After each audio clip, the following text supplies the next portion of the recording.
The following is the introduction to the Bhagavad Gita as it is, by His Divine Grace A.C. Bhaktivedanta Swami Prabhupad, recorded on February 19th, 1966, in New York. Introduction to Gita by A.C. Bhaktivedanta Swami, the author of Srimad Bhagavatam, Easy Journey to Other Planets, editor of Back to Godhead, etc. Bhagavad Gita is known also Gita, the essence of Vedic knowledge and one of the most important of the various Upanishads in Vedic literature. This Bhagavad Gita, there are many commentations in English, and what is the necessity of another English commentation of the Bhagavad Gita can be explained in the following way.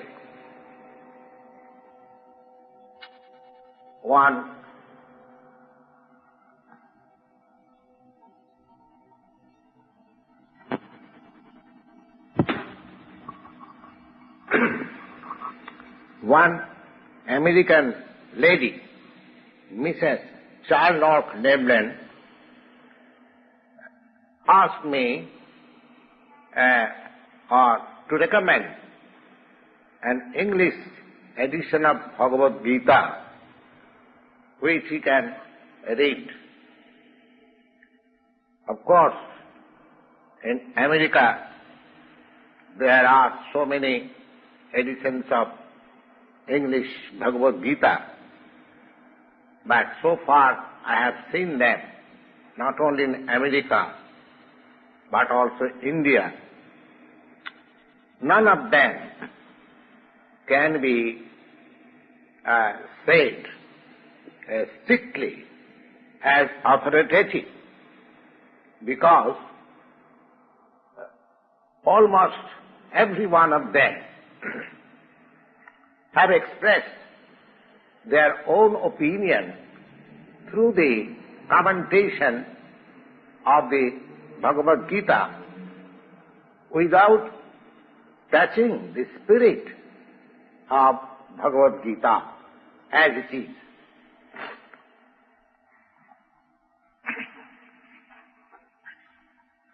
The spirit of Bhagavad Gita is mentioned in the Bhagavad Gita itself. It is just like this. If we want to take a particular medicine, then we have to follow the particular direction mentioned on the label of the medicine. We cannot take the particular medicine according to our own direction or by the direction of a friend, but we have to take the medicine under the direction given on the label of the bottle and as directed by the physician. Similarly, the Bhagavad Gita also should be taken or accepted as it is directed by the speaker himself. The speaker of the Bhagavad Gita is Lord Sri Krishna. He is mentioned in every page of the Bhagavad Gita as the Supreme Personality of Godhead, Bhagavan. Of course, Bhagavan is sometimes designated to any powerful person or any powerful demigod.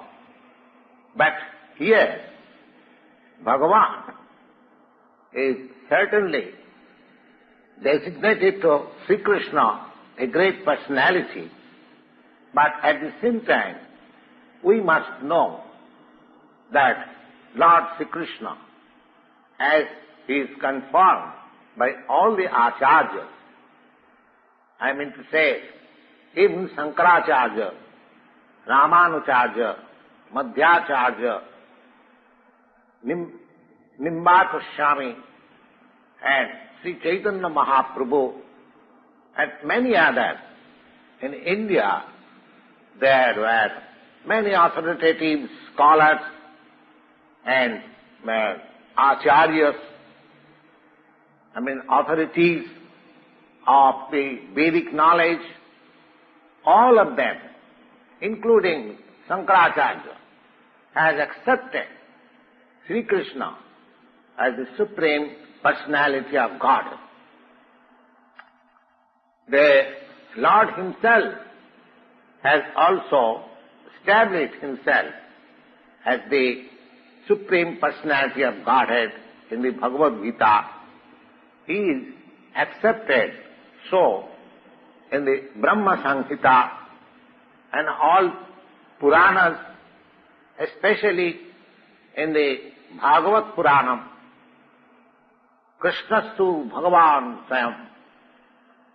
Therefore, we should take Bhagavad Gita as it is directed by the personality of Godhead Himself.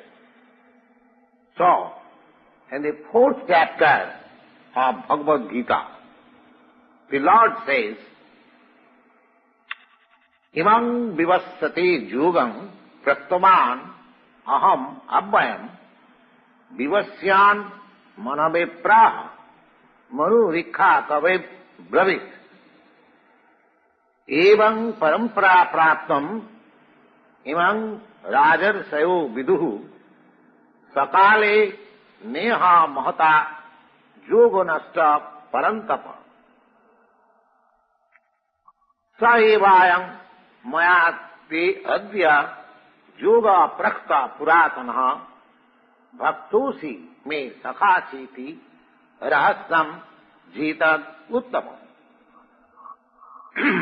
The idea is, the Lord said to Arjuna that this yoga, this system of yoga, Bhagavad Gita, was first spoken by me to the Sun God. And the Sun God explained to Manu.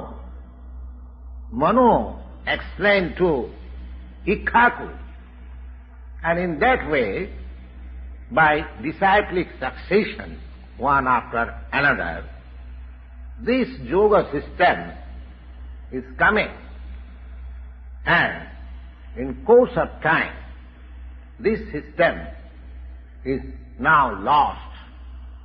And therefore, I am speaking to you the very same yoga system again, the very same old yoga system of Bhagavad Gita or Gita Upanishad, because you are my devotee and you are my friend. Therefore, it is possible for you only to understand. Now the purpose is that Bhagavad Gita is a treatise which is specially meant for the devotee of the Lord.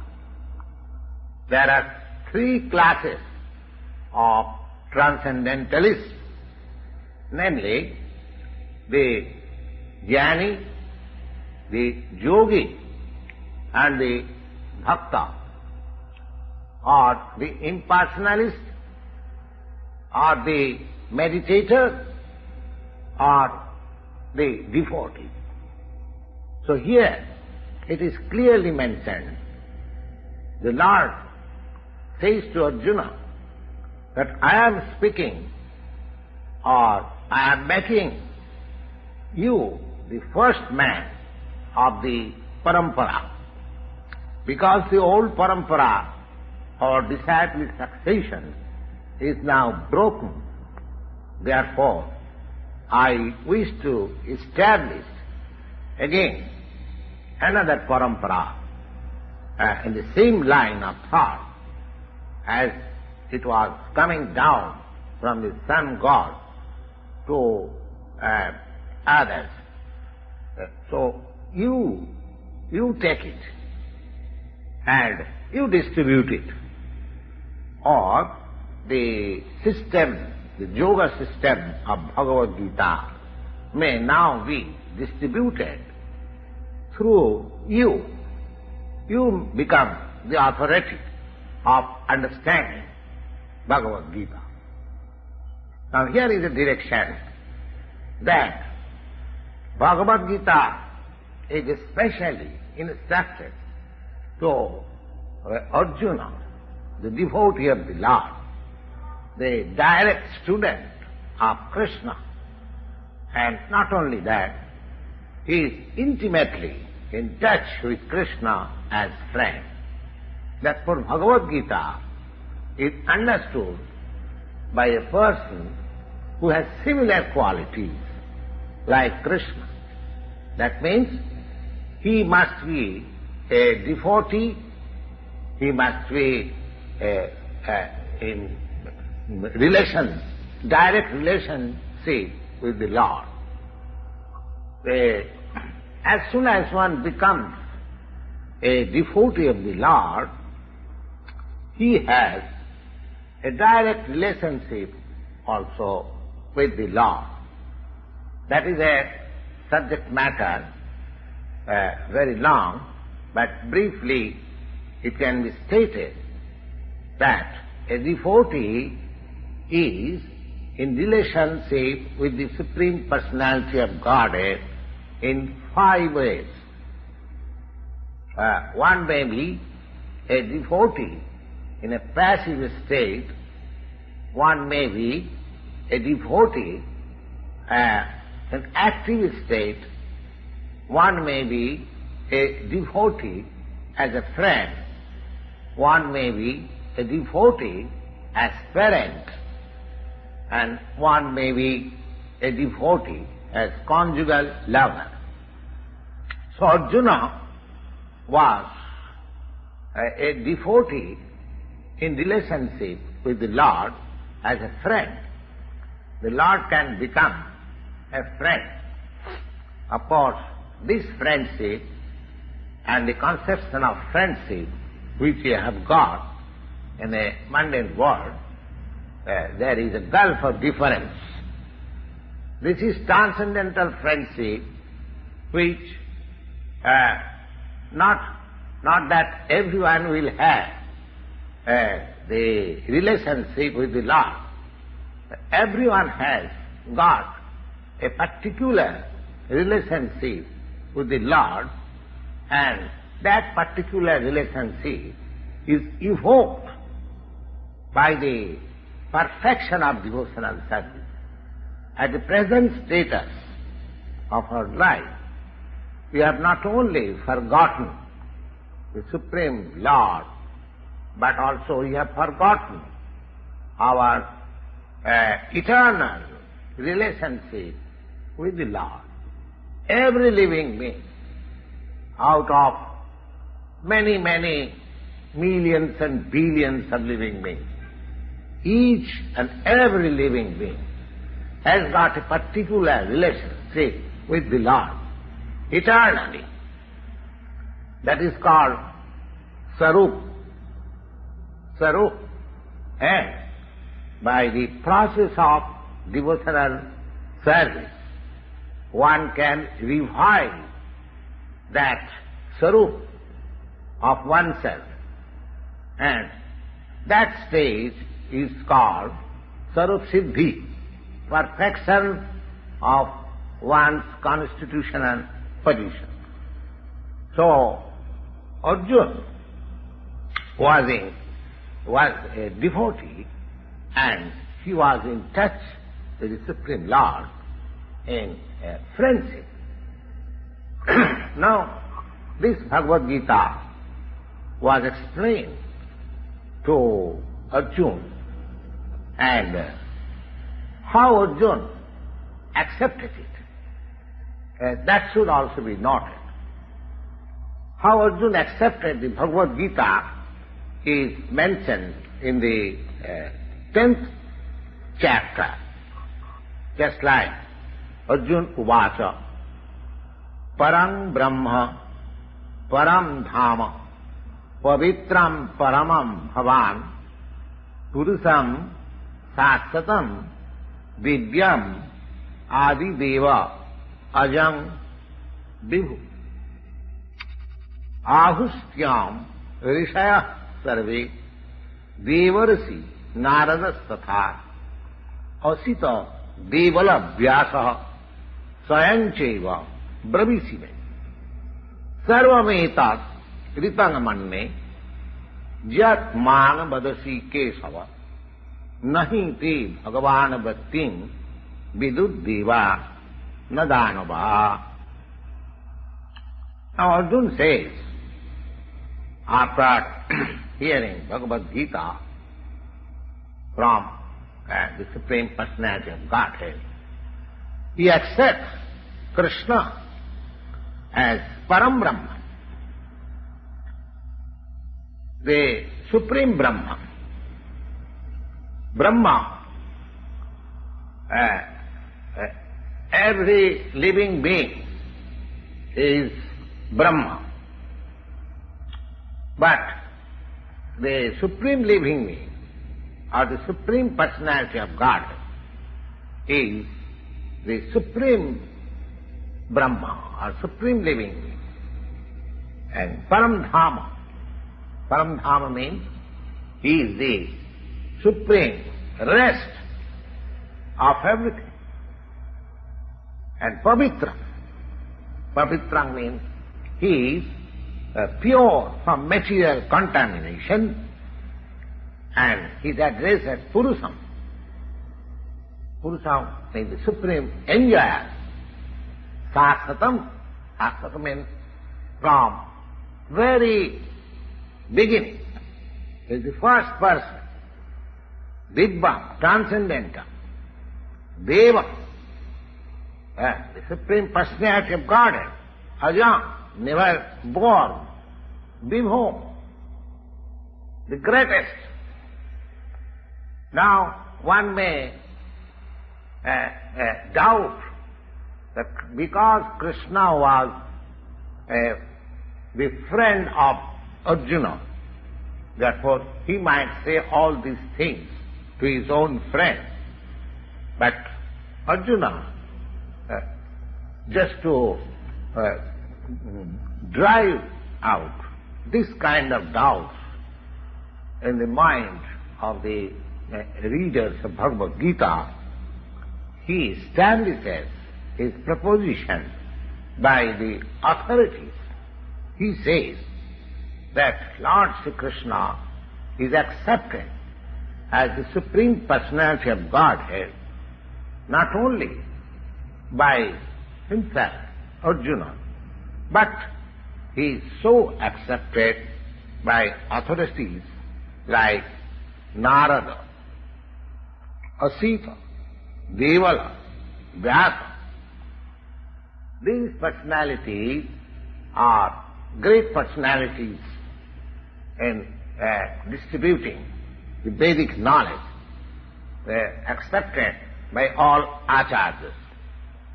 Therefore, Arjuna says that whatever you have spoken so far to me, I accept them as completely perfect. Sarvameta vitagamanni. I check it, I believe it, that whatever you have spoken, they are all right. And your personality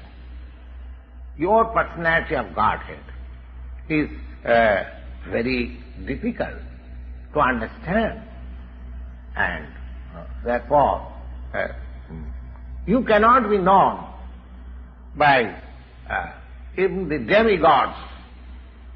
You cannot be known even by the demigods. That means the Supreme Personality Godhead cannot be known even by greater personalities than the human being. And how a human being can understand Sri Krishna without becoming his devotee?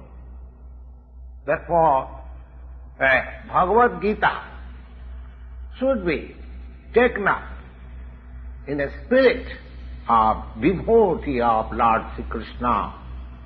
One should not think that he is equal on the same level of Sri Krishna, or one should not think that he is an ordinary personality, maybe a very great personality. No. Lord Sri Krishna is the Supreme Personality of Godhead. So, at least theoretically, on the statement of Bhagavad Gita, or on the statement, assertion of Arjuna, the person who is trying to understand the Bhagavad Gita, we should accept Sri Krishna as the Supreme Personality of Godhead, and then, with that submissive spirit, unless one receives this Bhagavad Gita in a submissive spirit and oral reception, it is very difficult to understand Bhagavad Gita, because it is a great mystery. So, in this Bhagavad Gita, we may survey what is this Bhagavad Gita. This Bhagavad Gita is meant for delivering persons from the nescience of this material existence. Every man is in difficulty in so many ways, and as Arjuna also was in difficulty in the matter of fighting the battle of Kurukshetra, and as such he surrendered unto Sri Krishna, and therefore this Bhagavad Gita was spoken. Similarly, not only Arjuna, but every one of us is always full of anxieties due to this material existence. Asadgraha. It is our existence is in the environment or atmosphere of non-existence. But actually, we are not non-existent. Our existence is eternal. But somewhere or other, we are put into this asat. Asat means which does not exist. Now, out of so many human beings who are actually inquiring about his position as to what he is, Why he is put into this awkward position of suffering? Unless one is awakened to this position, that why I am suffering? I do not want all these sufferings. I have tried to make a solution of all these sufferings, but I have failed. Unless one is in that position, he is not to be considered a perfect human being. Humanity begins when this sort of inquiries are awakened in one's mind. In the Brahma Sutra, this inquiry is called Brahma Jigyasa, Athātu Brahma Jigyasa. And every activity of a human being is to be considered a failure without having this inquiry in his mind. So, persons who have awakened this inquiry into his mind as to what I am, why I am suffering, where from I have come, or where I shall go after death. When these inquiries come or awaken in the mind of a sane human being, then he is practically the right student for understanding Bhagavad Gita. And he must be Saddhava. Saddhava. He must have a respect, a fond respect in the Supreme Personality of God. Such a person, as the ideal person was Arjuna. So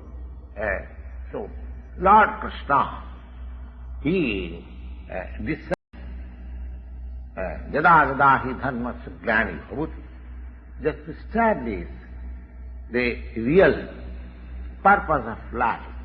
When man forgets the real purpose of life, the mission of human form of life, then it is called Dharma Saglani, the disturbance of the occupation of human being. So, in that circumstances, out of many human beings who awakens, one who awakens the spirit of understanding his position, for him this Bhagavad Gita is spoken. We are just like swallowed by the tigress of Nissan, and Lord being causelessly merciful upon the living entities, especially for the human being, he spoke Bhagavad Gita, making his friend Arjuna as the student. Arjuna was certainly being an associate of Lord Krishna. He was above all ignorance, but still Arjuna was put into ignorance in the battlefield of Kurukshetra just to question about the problems of life to the Supreme Lord, so that the Lord can explain them for the benefit of future generation of human beings, to chalk out the plan of his life and act in that way, so that his life, his mission of human life can be perfect. So in this Bhagavad Gita, the subject matter is comprehending 5 different truths. The first truth is, what is God? It is a preliminary study of the science of God. So, that science of God is explained here. Next, the constitutional position of the living entities, Jiva. Ishara and Jiva. The Lord, the Supreme Lord, is called Ishara. Ishara means controller. And Jiva, the living entities, and the Jivas, the living entities, they are not Ishara or the controller. They are controlled. Artificially, if I say that I am not controlled, I am free, this is not the sign of a sane man. A living being is controlled in every respect. At least in his conditioned life, he is controlled. So, in this Bhagavad Gita, the subject matter comprehends about the Ishara, the supreme controller, and about the controlled living entities, and Prakriti, the nature, the material nature, and next, the time, the duration of existence of the whole universe, or this manifestation of the material nature, and the duration of time, or the eternal time, and karma. Karma means activity. Everything, the whole universe, whole manifestation, cosmic manifestation, is full of different activities. The living beings, especially, they are all engaged in different activities. So we have to study from the Bhagavad Gita, Ishara, what is God, Jiva, what are these living entities, and Prakriti, what is this cosmic manifestation, and how it is controlled by time, and what are these activities. Now, out of these 5 subject matter, in the Bhagavad Gita, it establishes that the Supreme Godhead, or Krishna, or Brahma, or Paramatma, you may call whatever you like, but the Supreme Controller, there is a Supreme Controller. So, the Supreme Controller is the greatest of all. And the living beings, they are in quality like the Supreme Controller. Just like the Supreme Controller, the Lord, He has control over the universal affairs, over the material nature, how it will be explained in the later chapters of Bhagavad Gita, that this material nature is not independent. She is acting under the direction of the Supreme Lord. Maya dhakshena prakriti suyate sacharacharam. This material nature is working under my direction, Maya dhakshena, under my superintendence.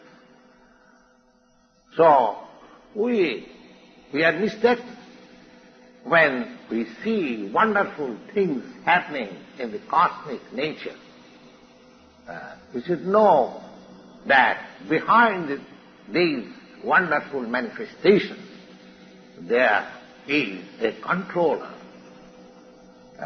Nothing can be manifested without being controlled.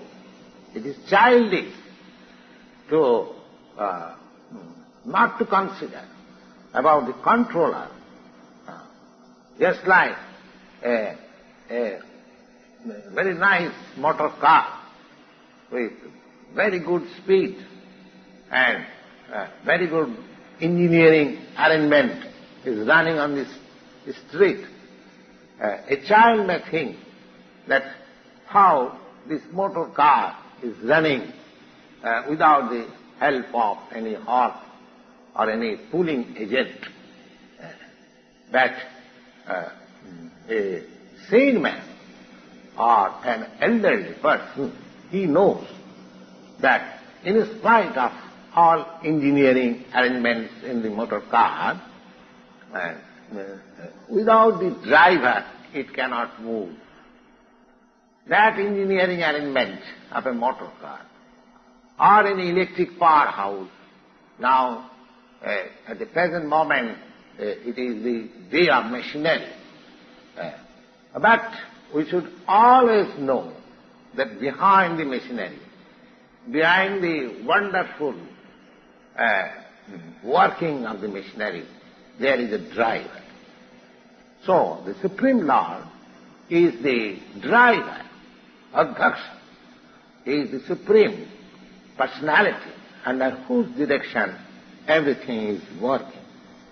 Now, these jiva, or the living entities, they have been accepted by the Lord in this Bhagavad Gita, as we will know it in later chapters, that they are parts and parcels of the Supreme Lord. Mamaivaංsa jiva bhuta. Ansa means parts and parcels.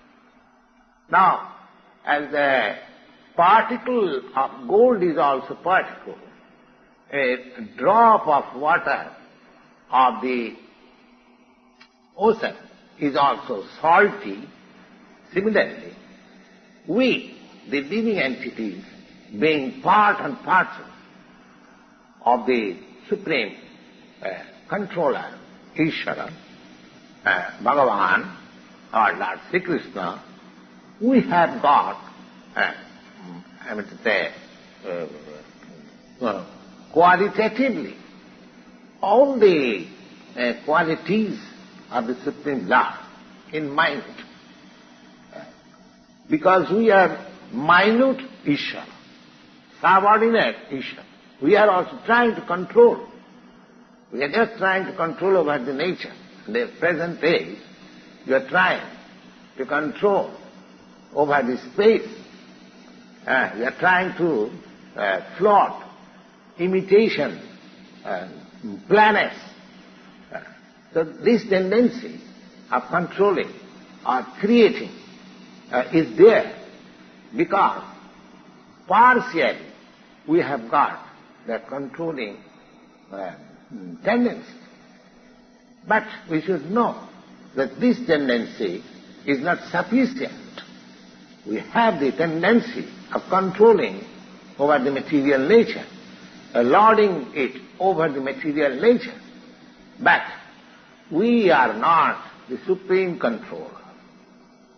That thing is explained in the Bhagavad Gita. Then, what is this material nature? The nature is also explained. The nature, material nature, is explained in the Bhagavad Gita as inferior Prakriti. Inferior Prakriti and the living entities are explained as the superior Prakriti.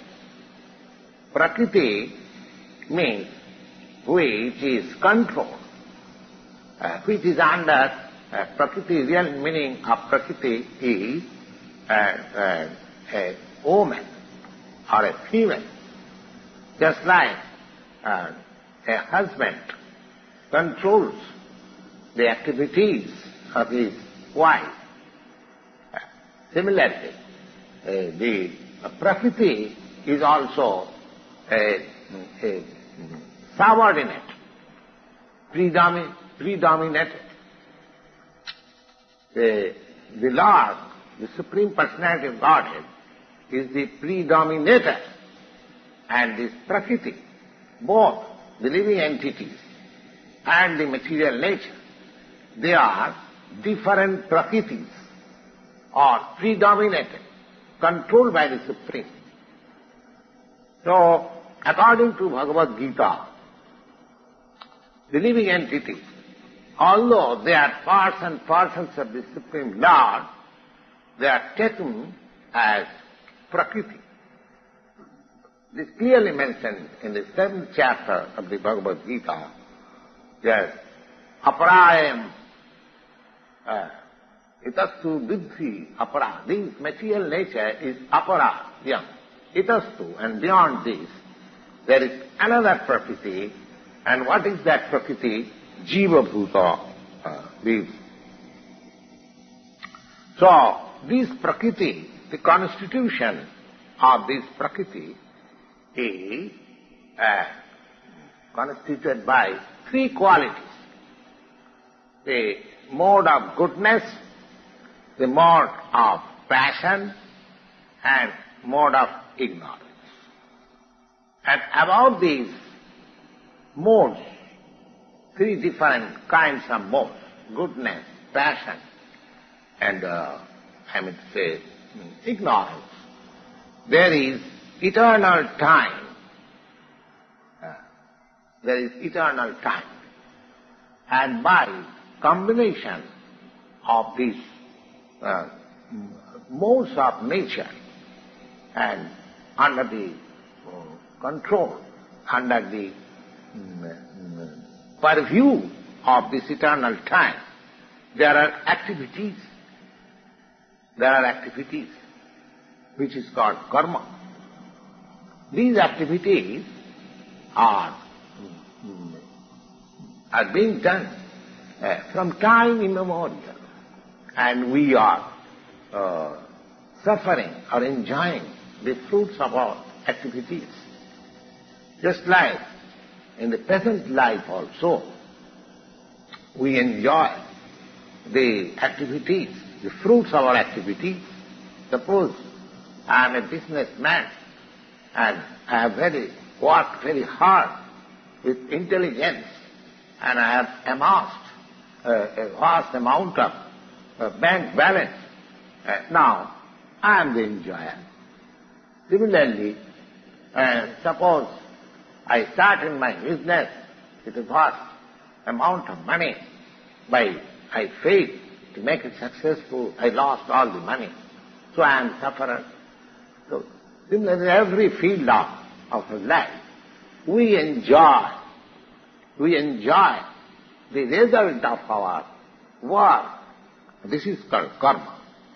So these things, Ishvara, Jiva, Prakriti, are the Supreme Lord, are the living entity, the material nature, the eternal time, and our different activities. These things are explained in the Bhagavad Gita. Now, out of these 5,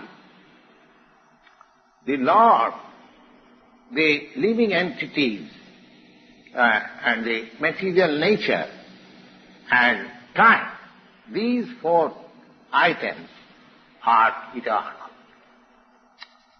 Now, manifestation of Prakriti may be temporary, but it is not false. Some philosophers say that this manifestation of material nature is false. But according to the philosophy of Bhagavad Gita, or according to the philosophy of the Vaishnavas, they do not accept the manifestation of the world as false. They accept that the manifestation is real, but it is temporary. It is just like a cloud takes place in the sky, and the rainy season begins, and after the rainy season, there are so many new green vegetation all over the field we can see.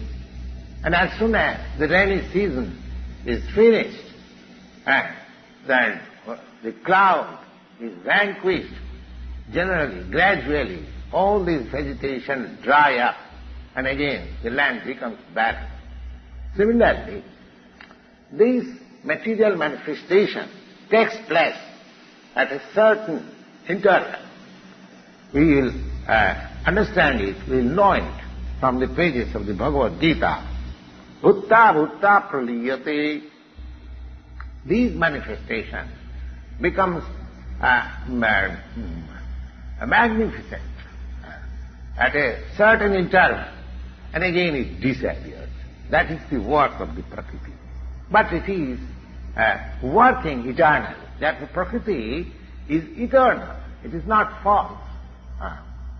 Because the Lord has accepted mama Prakriti, my Prakriti. Aparayam itastu vidhi me Prakriti para. Bhinna Prakriti. Bhinna Prakriti, apara Prakriti.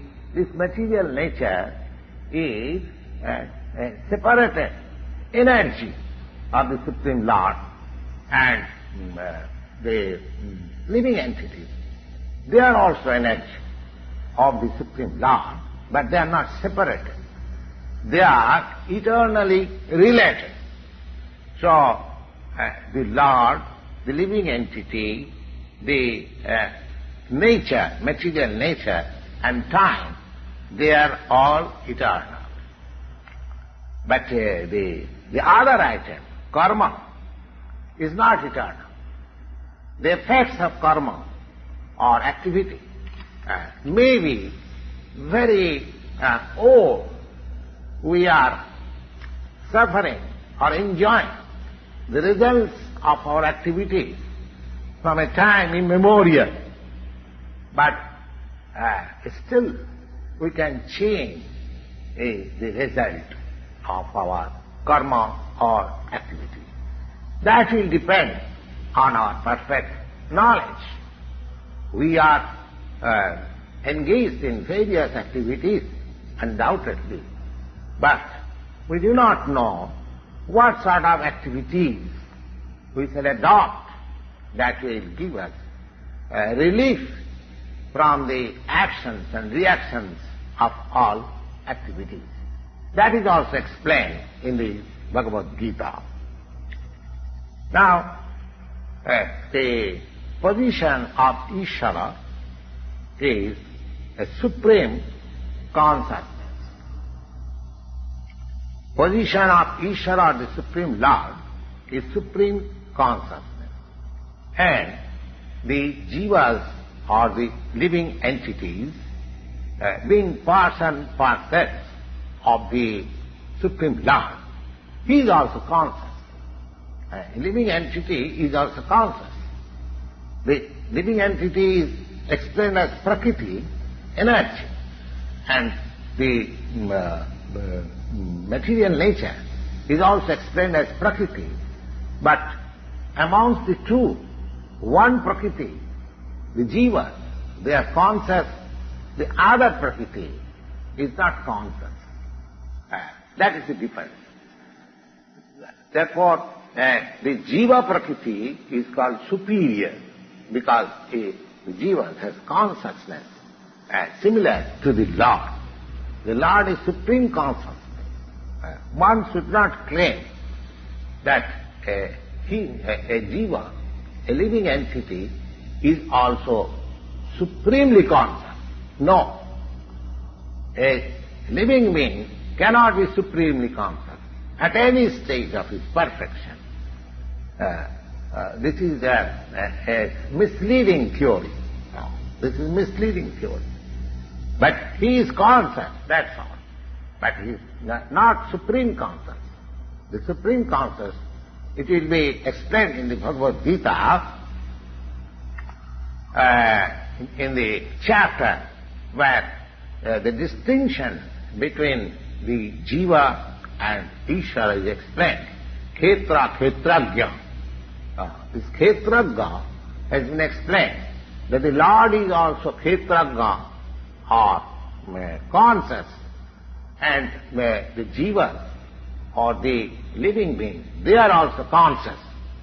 But the difference is that a living being is conscious within his limited body, but the Lord is conscious of all bodies.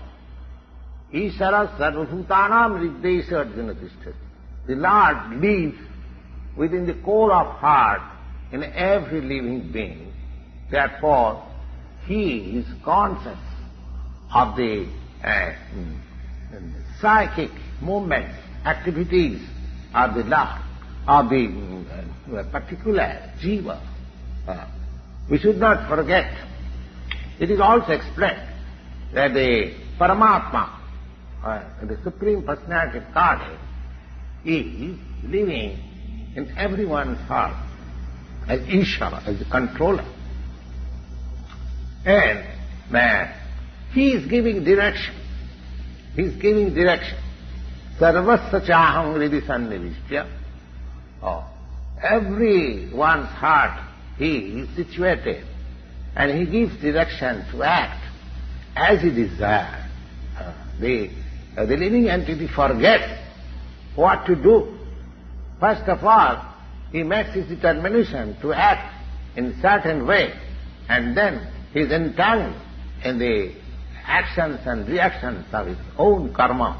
And after giving up one type of body, when he enters another type of body, just like we give up one kind of dress, one type of dress for another type of dress. Similarly, it is explained in this Bhagavad Gita that Vasangsi Jinnani Jatha Vihaya. One changes his different dresses. Similarly, the living entities, they are also changing different bodies, transmigration of the soul, and pulling on the actions and reactions of his past activities.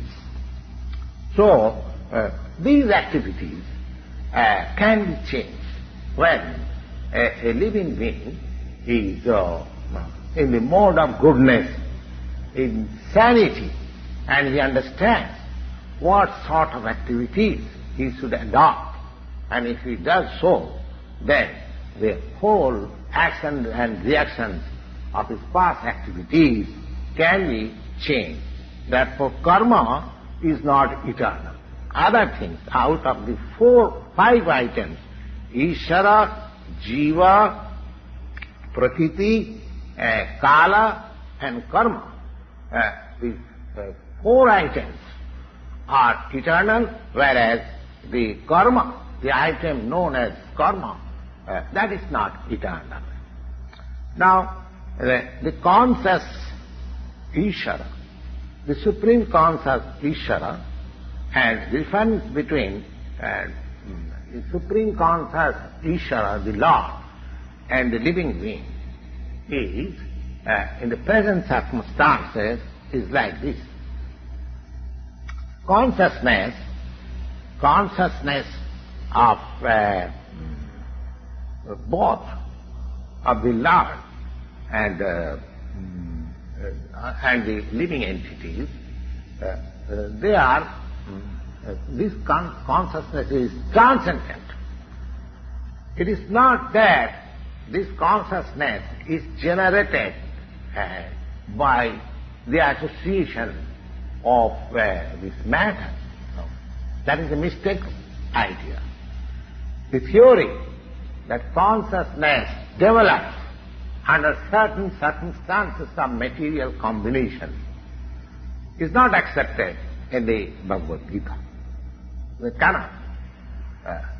Consciousness may be perfectly reflected the cover of material circumstances, just like light reflected through a colored glass may seem according to the color. Similarly, the consciousness of Lord, it is not materially affected. The Supreme Lord, just like Krishna, where he says that Maya Dhakkena Prakriti, when he descends in this material world, his consciousness is not materially affected. Had his consciousness been materially affected, he was unfit to speak about the transcendental subject matter in the Bhagavad Gita. One cannot say anything about the transcendental world without being free from the materially contaminated consciousness. So, the Lord was not materially contaminated. But our consciousness at the present moment is materially contaminated. So whole thing, as the Bhagavad Gita teaches, we have to purify the materially contaminated consciousness. And in the pure consciousness, the actions will be done. That will make us happy. We cannot stop. We cannot stop our activity. The activities are to be purified. And these purified activities are called bhakti. Bhakti means they appear also just like ordinary activity, but they are not contaminated activities. They are purified activities. So, an ignorant person may see that a devotee is working like an ordinary man, but a person with poor fund of knowledge, he does not know that the activities of a devotee or the activities of the Lord, they are not contaminated by the impure consciousness of matter, the impurity of the three gunas, modes of nature, the transcendental consciousness. So, our consciousness is materially contaminated, we should know.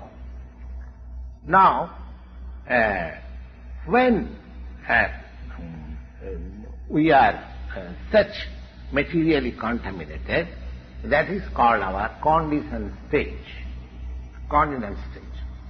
At the false ego, the false consciousness, the false consciousness is exhibited under the impression that I am one of the product of this material nature. That is called false ego. The whole material activities, jasatma buddhi kunape pridhatuke, jasatma buddhi kunape pridhatuke. One who is absorbed in the thought of bodily conception. Now the whole Bhagavad Gita was explained by the Lord because Arjuna represented himself with bodily conception. So, one has to get free from the bodily conception of life. That is the preliminary activity for a transcendental intelligence. Who wants to get free, who wants to be liberated, he has to learn first of all that he is not this material body. So, this consciousness, the material consciousness, when we are freed from this material consciousness, that is called mukti. Mukti, or liberation, means to become free from material consciousness. In the Srimad Bhagavad also, the definition of liberation is said, Mukti hitva annatha rupam sarupena avastiti. Sarupena avastiti. Mukti means liberation from the contaminated consciousness of this material world and to become situated in pure consciousness. And the whole instruction of Bhagavad Gita is targeted to awaken that pure consciousness. We find in the last stage of the instruction of Bhagavad Gita that Krishna is asking Arjuna whether he is now in purified consciousness. Whether he was in purified consciousness. The purified consciousness is to act according to the direction of the Lord. That is purified consciousness. That is the whole sum and substance of purified consciousness. Consciousness is already there, but because we are part and parcel, therefore we are affected. There is affinity of being affected by the material modes. But the Lord being supreme, He is never affected. He is never affected. That is the difference between the Lord and the Supreme Lord and the... Now, this consciousness is... What is this consciousness? This consciousness is that I am what I am. When in contaminated consciousness, this I am means that I am the Lord of all I service. This is impure consciousness. And I am the enjoyer. The whole material world is moving, that every living being is thinking that I am the Lord and I am the creator of this material world. The consciousness has got two psychic movements or two psychic divisions. One is that I am the creator and the other is I am the enjoyer. So, the Supreme Lord is actually the creator and He is actually the enjoyer. And the living entities, being part and parcel of the Supreme Lord, He is not actually the creator or the enjoyer, but He is a cooperator. Just like the whole machine, the part of the machine is a cooperator. Is a cooperator. Or if we can study just the constitution of our body. Now, in the body, there are hands, there are legs, there are eyes, and all these instruments working. But all these parts and parcels of the body, they are not enjoyer. The stomach is the enjoyer. The leg is moving from one place to another. The hand is collecting. The hand is preparing foodstuff. And the teeth is chewing. And everything, all parts of body are engaged in satisfying the stomach. Because the stomach is the principal fact within the organization of this body, and everything should be given to the stomach. Pranopaharat jagatindriyana. Just like you can see a tree green by pouring water in the root, or you can become healthy. The parts of the body, the hand, the leg, the eyes, the ears, the fingers, everything keeps in healthy stage when the parts of the body cooperate with the stomach. Similarly, the Supreme Living Being, the Lord, He is the enjoyer. He is the enjoyer. And He is the creator. And we, subordinate living beings, well, the products of the energy of the Supreme Lord, we are just to cooperate with Him. That cooperation will help.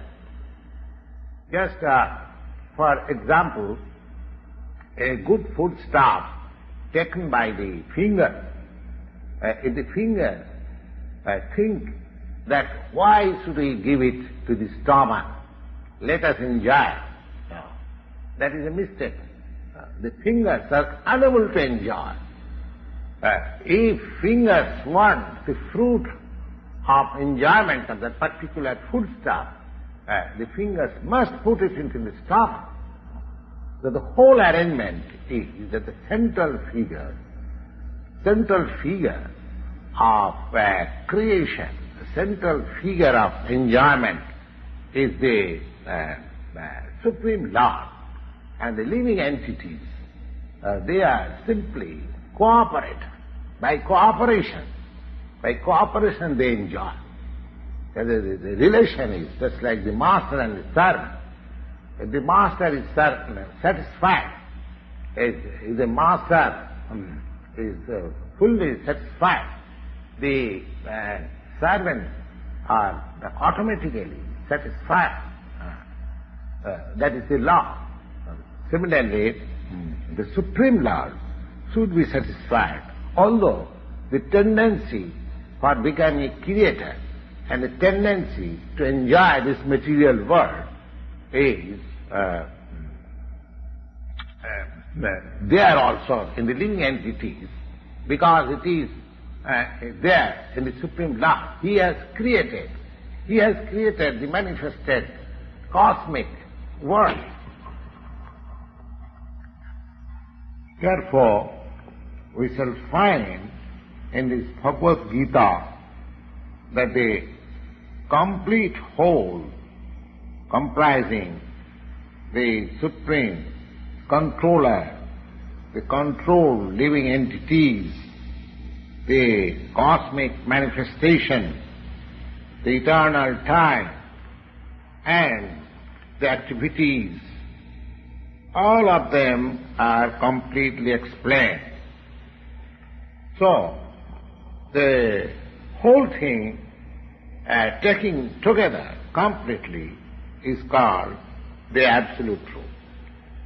The complete whole, or the Supreme Absolute Truth, is therefore the complete personality of Godhead, Sri Krishna. As we have explained, that the manifestations are due to his different energies, and he is the complete whole. The impersonal Brahman is explained in the Bhagavad Gita, that impersonal Brahma is also subordinate to the complete person. Brahmanaham pratishtha.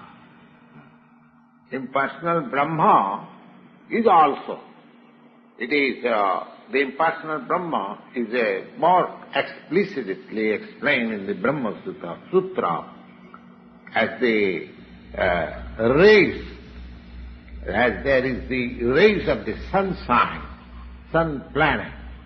Similarly, the impersonal Brahma is the shining rays of the Supreme Brahma, or the Supreme Personality of God.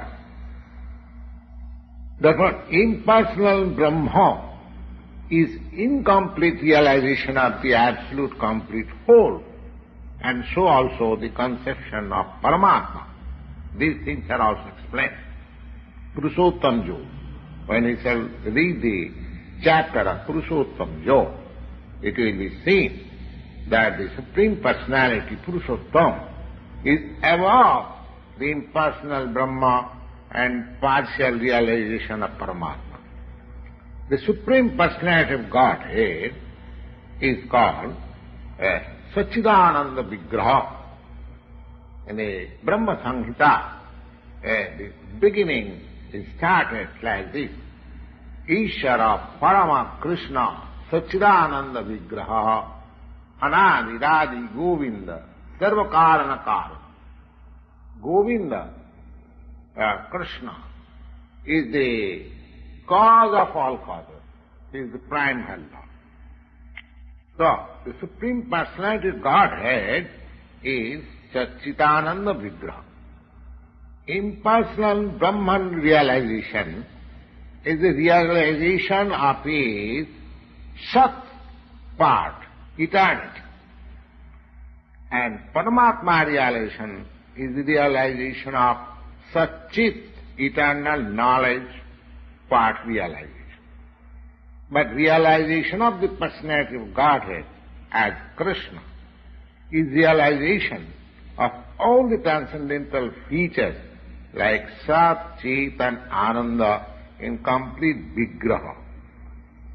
Vigraha means form. Vigraha means form. Abbhaktam bhaktimapannam mannati mam abuddhaya. People with less intelligence, they consider the Supreme Truth as impersonal. But he is a person, a transcendental person. This is confirmed in all Vedic literature. Nitya, Nityanam, Chetana, Chetananam. So, as we are also persons, individual living beings, we are persons, we have got our individuality. We are all individual. Similarly, the Supreme Truth, the Supreme Absolute, is also the ultimate issue. He is a person. But realization of the personality of Godhead is realization of all the transcendental features like Sat, Chit and Ananda in complete Vigraha. Vigraha means form. Therefore, the complete whole is not formless. If he is formless or if he is less in any other thing, he cannot be complete whole. The complete whole must have everything within our experience and beyond our experience. Otherwise, he cannot be complete. The complete whole personality of Godhead has immense potencies. Parasa Shakti Vividhaiva Sriyate.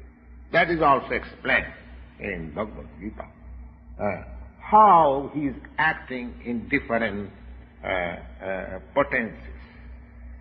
This phenomenal world, or the material world, where we are now put, is also complete by itself, because Purnamidam, the 24 elements of which, according to Sankhya philosophy, the 24 elements of which this material universe is a temporary manifestation, are completely adjusted to produce complete things which are necessary for the maintenance and subsistence of this universe. No extraneous effort by any other unit is required for the maintenance of the universe. It has its own time fixed up by the energy of the complete whole, and when the time is complete, these temporary manifestations will be annihilated by the complete arrangement of the complete. There is complete facility for the small complete units, namely the living entities, to realize the complete. And all sorts of incompleteness is experienced on account of incomplete knowledge of the complete. So, The Bhagavad Gita is the complete knowledge of the Vedic wisdom. The whole Vedic knowledge is infallible. There are different examples how we take Vedic knowledge as infallible. Take for example, so far the Hindus are concerned and how they accept the Vedic knowledge as complete. Here is an insignificant example. Just like the cow dung. The cow dung is the stool of an animal. According to Smriti or Vedic wisdom, if one touches the stool of an animal, he has to take his bath to purify himself. But in the Vedic scriptures, the cow dung is stated as pure. Rather, impure place or impure things are purified by touch of the cow dung. Now, if one argues how it is that in one place it is said that the stool of the animal is impure, in another place it is said that the cow dung, which is also the stool of an animal, it is pure. So it is contradictory. But actually, it may appear to be contradictory, but because it is Vedic injunction, therefore, for our practical purposes, we accept it. And by that acceptance, we are not committing mistake. It has been found by modern chemists, modern science. One Dr. Lal Mohan Ghosa, he has very minutely analyzed the cow dung, and he has found the cow dung is a composition of all antiseptic properties. So similarly, he has also analyzed the water of the Ganges out of curiosity. So, my idea is that Vedic knowledge is complete because it is above all doubts and all mistakes. And Bhagavad Gita is the essence of all Vedic knowledge. The Vedic knowledge is therefore infallible. It comes down through the perfect disciplic succession. Therefore, Vedic knowledge is not a thing of research. Our research work is imperfect because we are searching everything with imperfect senses. Therefore, the result of our research work is also imperfect. It cannot be perfect. We have to accept the perfect knowledge. The perfect knowledge is coming down, as it is stated in the Bhagavad Gita. Just we have begun. Evam parampara prartham imang rajarsayu. We have to receive the knowledge from the right source in a disciplic succession of spiritual masters, beginning from the Lord Himself. So Bhagavad Gita is spoken by the Lord Himself, and Arjuna, the student who took lessons of the Bhagavad Gita, he accepted the whole story as it is, without any cutting. That is also not allowed, that we accept a certain portion of Bhagavad Gita and reject another portion. That is also not accepted. We must accept the Bhagavad Gita without interpretation, without any cutting, and without our own whimsical participation in the matter because it should be taken as the most perfect Vedic knowledge. The Vedic knowledge is received from the transcendental sources because the first word was spoken by the Lord Himself.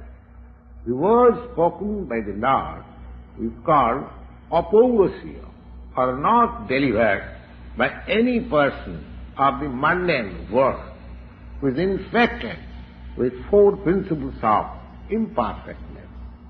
A living being of the mundane world has four defective principles of life, and they are: one, that he must commit mistake; two, he must be sometimes illusion; and three, he must try to cheat others; and four, he is endowed with imperfect senses.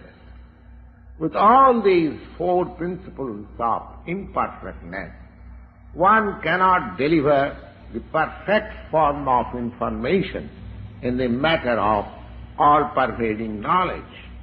The Vedas are not like that.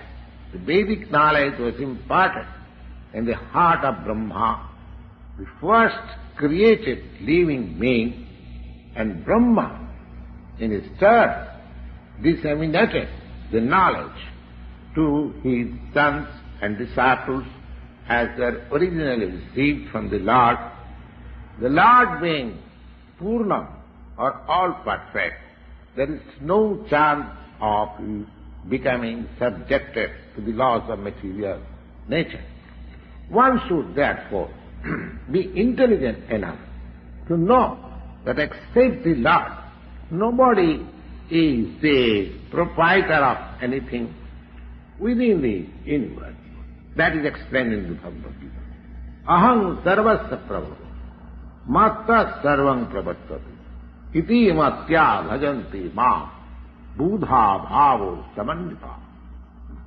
The Lord is the original creator. He is the creator of Brahma. He is the creator, that is also explained. He is the creator of Brahma. In the 11th chapter, the Lord is addressed as Prapitama, because Brahma is addressed as Pitamaha, the grandfather. But he is the creator of the grandfather also. So, nobody should claim to be the proprietor of anything, but he must accept things which are set aside by the Lord as his quota of maintenance. Now, there are many examples how we have to utilize the allotment of the Lord. That is also explained in the Bhagavad Gita. Arjuna, he decided in the beginning that he should not fight. That was his own contemplation. Arjuna said to the Lord that it was not possible for him to enjoy the kingdom after killing his own kinsmen. And that point of view was due to his conception of the body. Because you are thinking that the body was himself, and the bodily relatives, his brother, his nephews, his father-in-law, or his grandfather, they were expansion of his body, and he was thinking in that way to satisfy his bodily demands, and the whole thing was spoken by the Lord just to change the view, and he agreed to work under the direction of the Lord, and he said, Karisi Bachanam Tava. Therefore, in this world, the human being is not meant for quarreling like the cats and dogs. They must be intelligent enough to realize the importance of the human life and refuse and to act like ordinary animals. A human being should realize the aim of human life. This direction is given in all the Vedic literature, and the essence is given in the Bhagavad Gita. The Vedic literature is meant for the human being and not for the cats and dogs. The cats and dogs can kill their eatable animals, and for that there is no question of sin or their part. But if a man kills an animal for the satisfaction of his uncontrolled taste, he must be responsible for breaking the laws of nature. And in the Bhagavad Gita, it is clearly explained that there are three kinds of activities according to the different modes of nature. The activities of goodness, the activities of passion, the activities of ignorance. Similarly, there are three kinds of eatables also. Eatables in goodness, eatables on passion, eatables on ignorance. They are all clearly described. And if we properly utilize the instruction of the Bhagavad Gita, then our whole life will become purified, and ultimately we shall be able to reach the destination. Jadgatyana nivartanti tadhama paramam mama. That information is given in the Bhagavad Gita. That beyond this spiritual material sky, there is another spiritual sky that is called Sanatana sky. In this sky, this covered sky, we find everything temporary. It is manifested. It stays for some time, gives us some byproduct, and then it becomes dwindling and then vanishes. That is the law of this material world. You take this body, you take a fruit or anything, what is created here, it has got its annihilation at the end.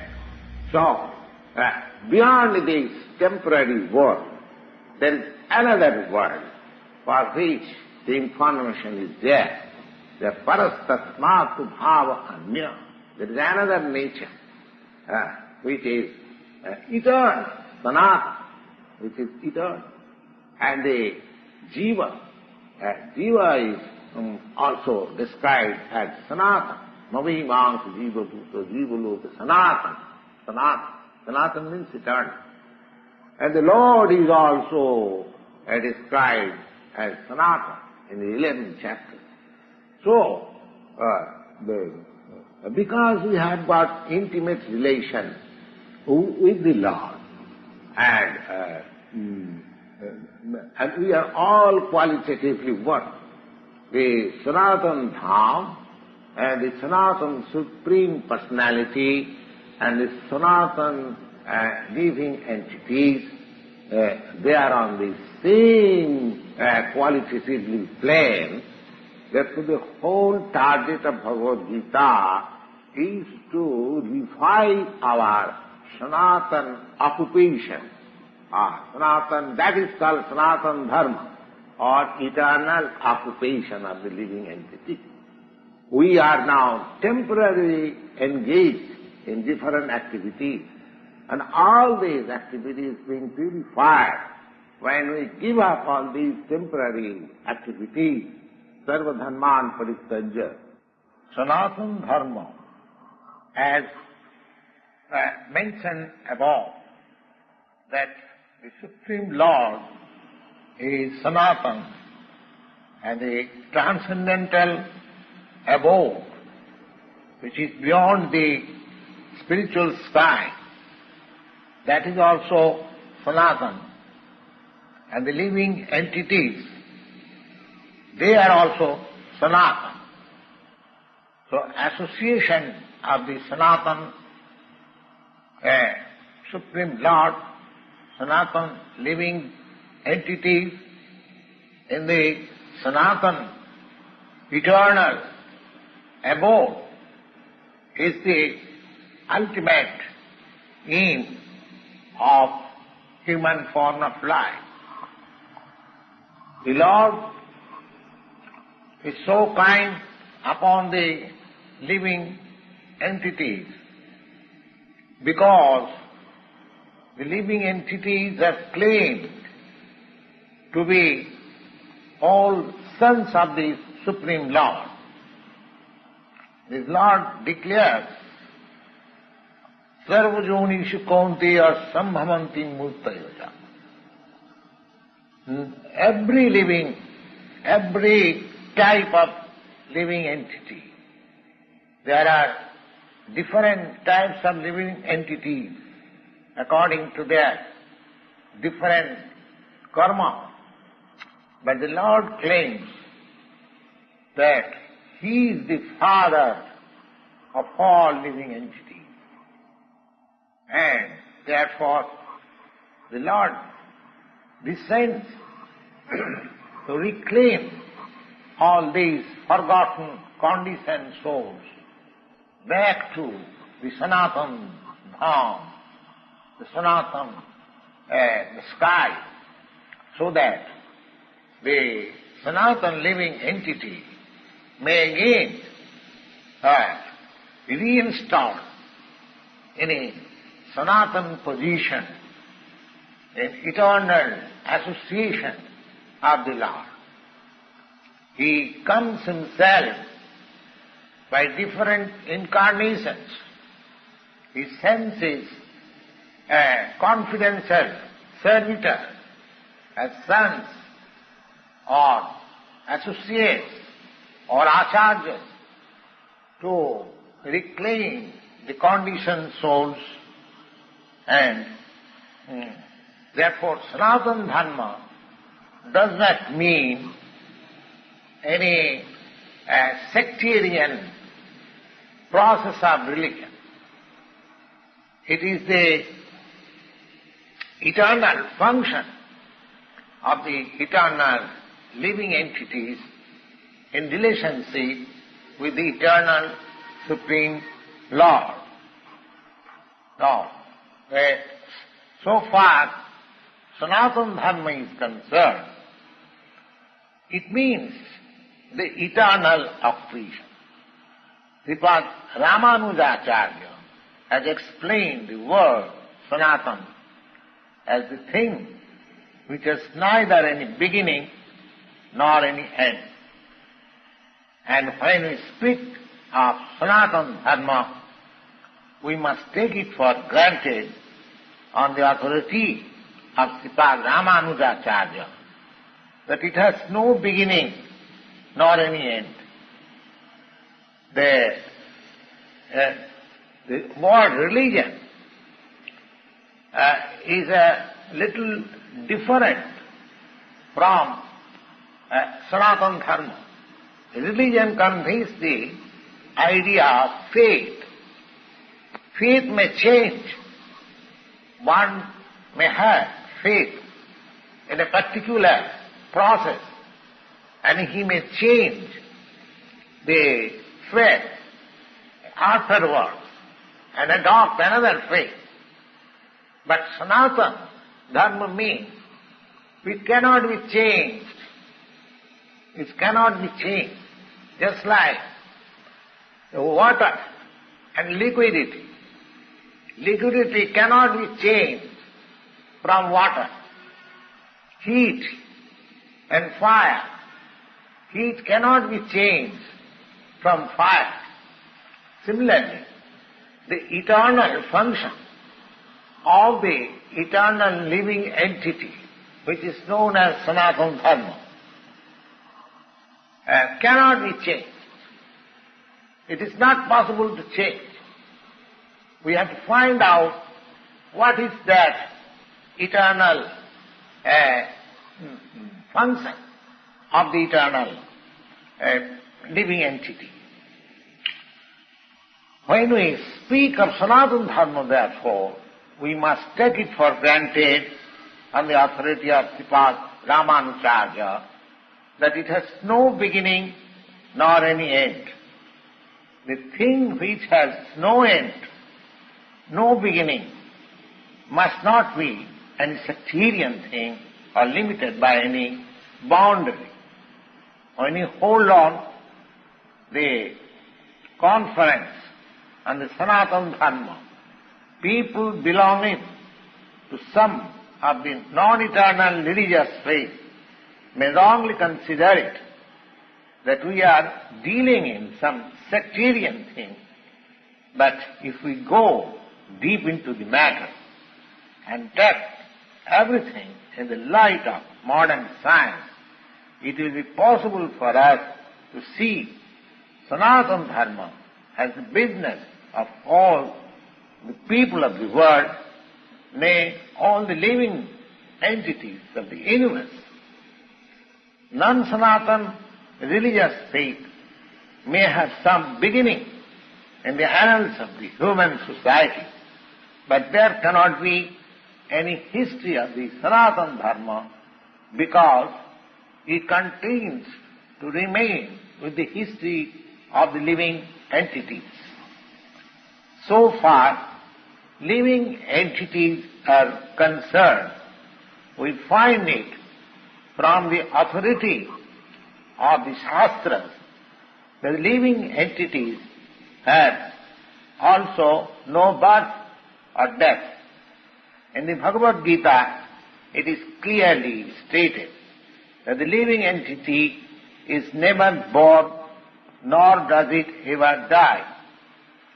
He is eternal, indestructible, and continues to live after the destruction of his temporary material body. With reference to the above concept of Sanatana Dharma, we may try to understand the concept of religion. From the Sanskrit root meaning of the word dharma, it means that which is constantly with a particular object. As we have already mentioned, when we speak of fire, it is concluded at the same time that there is heat and light along with the fire. Without heat and without light, there is no meaning of the word fire. Similarly, we must find out the essential part of a living being which is always companion with him. That part of constant companion of the living being is his eternal quality, and the eternal part of the living being's quality is his eternal religion. When Sanatana Goswami asked Lord Sri Chaitanya Mahaprabhu about the Sarup, we have already discussed about the Sarup of every living being. Sarup, or real constitution of the living being, the Lord replied that the constitutional position of the living being is to render service to the Supreme Personality of Godhead. But if we analyze this part of the statement of Lord Chaitanya, we can very well see that every living being is constantly engaged in the business of rendering service to another living being. A living being serves another living being in different capacities, and by doing so, the living entity enjoys life. A lower animal serves a human being, a servant serves his master, A serves B master, B serves C master, and C serves D master, and so on. Under these circumstances, we can see that a friend serves another friend, and the mother serves the son, or the wife serves the husband, or husband serves the wife. If we go on searching in that spirit, it will be seen that there is no exception in the society of the living being where we do not find the activity of service. The politician presents his manifesto before the public and convinces voters about his service capacity. The voter also gives the politician his valuable vote on expectation that the politician will give service to the society. The shopkeeper serves the customer, and the artisan serves the capitalist.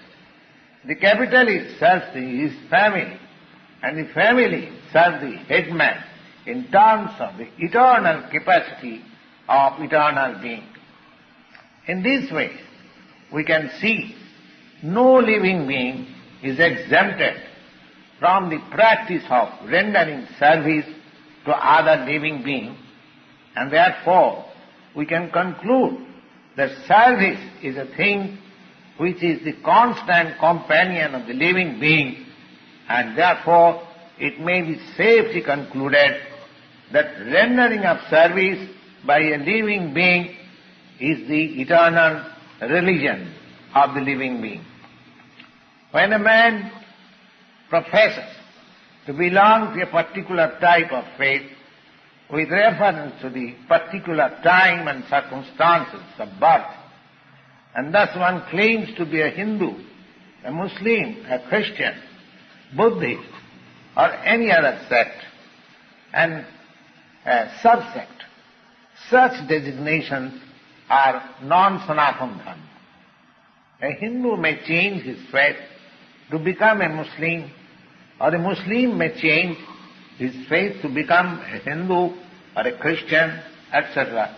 But in all circumstances, such change of religious faith does not allow a person to change his eternal engagement of rendering service to others.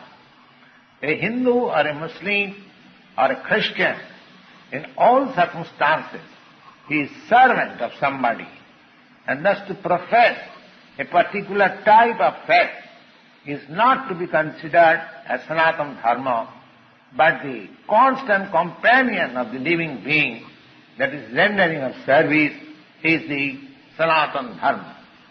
So, factually, we are related in the service relationship with the Supreme Lord. The Supreme Lord is a supreme enjoyer, and we, living entities, are eternally His supreme servitors. We are created for His enjoyment, and if we participate in that eternal enjoyment with the Supreme Personality of Godhead, that makes us happy, not otherwise. Independently, as I have already explained, that independently, any part of the body, the hand, the feet, the fingers, or any part of the body, independently cannot be happy without cooperation with the stomach. Similarly, the living entity can never be happy without rendering his transcendental loving service to the Supreme Lord. Now, in the Bhagavad Gita, the worship of different demigods is not approved. It's not approved because It is said in the Bhagavad Gita, 7th chapter, 20th verse, the Lord says, Kamastasya hitavyana prapaddanti annadevataha. Kamastasya hitavyana. Those who are drifted by lust, only they worship the demigods other than the Supreme Lord, Krishna.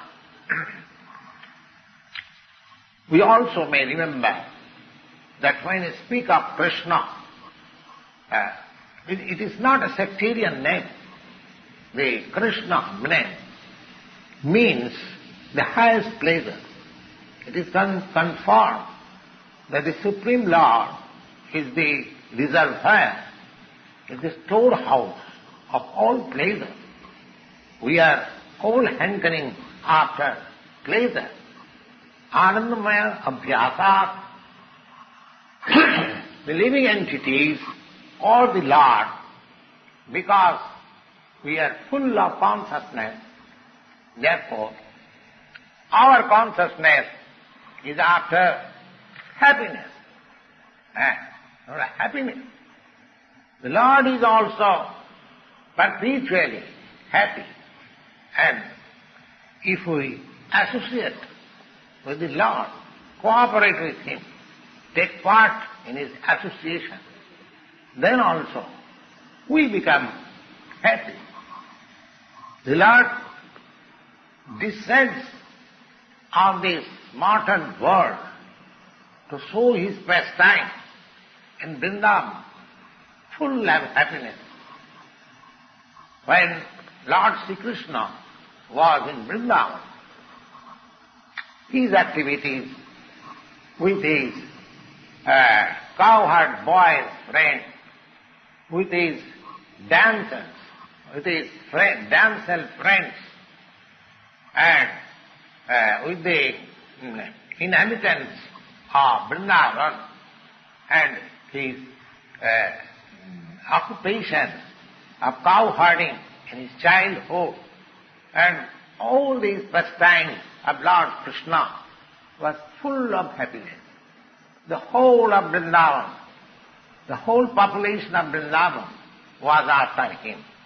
They did not know except Krishna. Even Lord Krishna restricted his father, Nanda Maharaj, in worshipping the demigod Indra, because he wanted to establish that people need not worship any other demigod except the Supreme Personality of God. Because the ultimate aim of life is to return to the abode of the Supreme Lord. The abode of Lord Krishna is described in the Bhagavad Gita, 15th chapter, 6th verse. Natad bhasayati surya na sasanka na pavakaha jadgatya na nivattante tadhyamam paramam mama. Now, the description of that eternal sky, when we speak of sky, because we have material conception of the sky, therefore we think of the sky with sun, moon, stars, like that. But the Lord says that the eternal sky, there is no need of sun. Natad bhasayati surya, no sasanka, no pavaka. Neither in that eternal sky there is need of moon. No pavaka means neither there is necessity of electricity or fire for illuminating, because the spiritual sky is already illuminated by the Brahma Jyoti. Brahma Jyoti, Yasya Prabha, the rays of the Supreme above. Now in these days, when people are trying to reach other planets, it is not very difficult to understand the abode of the Supreme Lord. The abode of the Supreme Lord is in the spiritual sky, and it is named as Golaka. In the Brahma Samhita, it is very nicely described. Golaka eva nivasati akhila atma bhuta.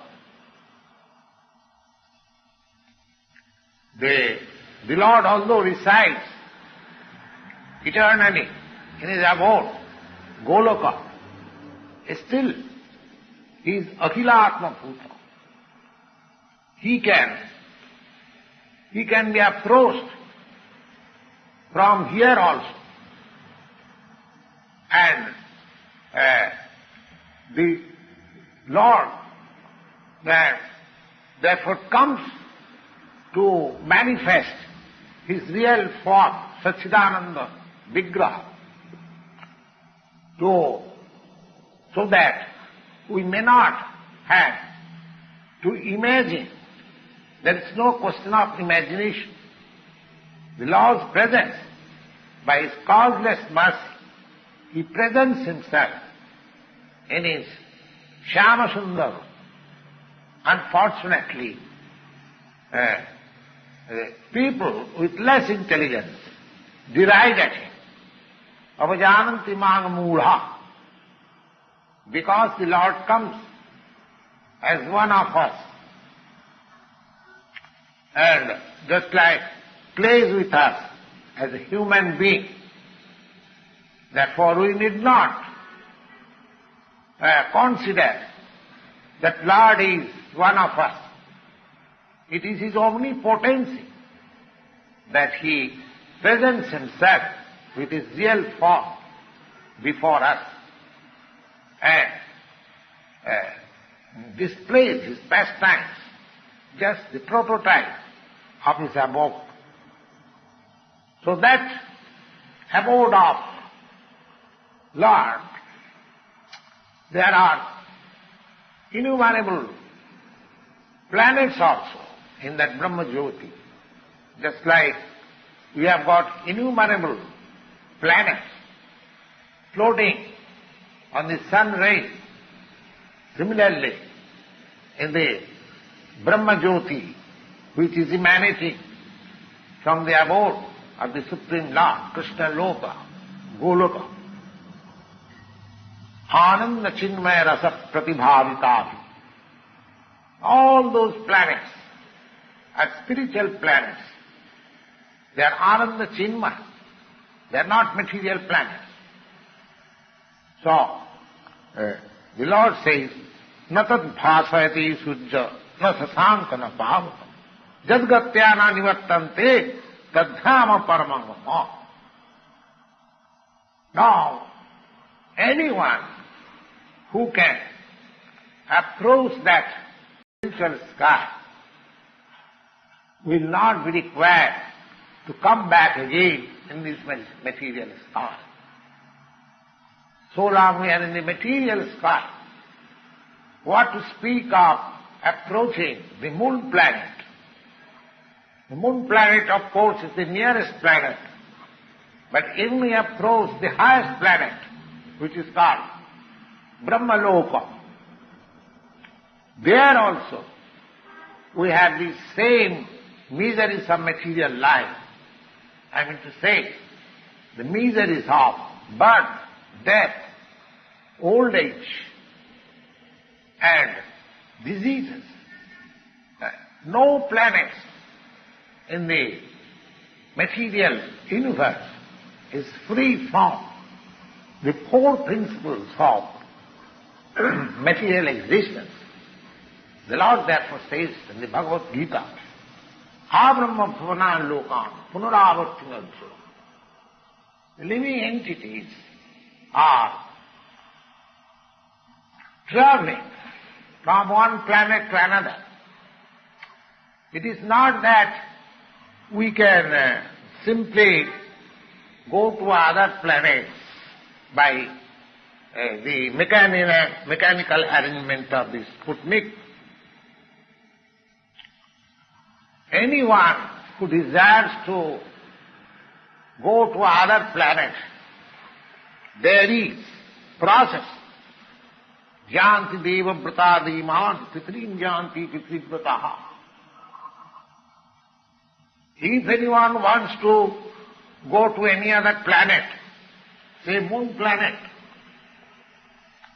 we need not try to go by the Sputnik.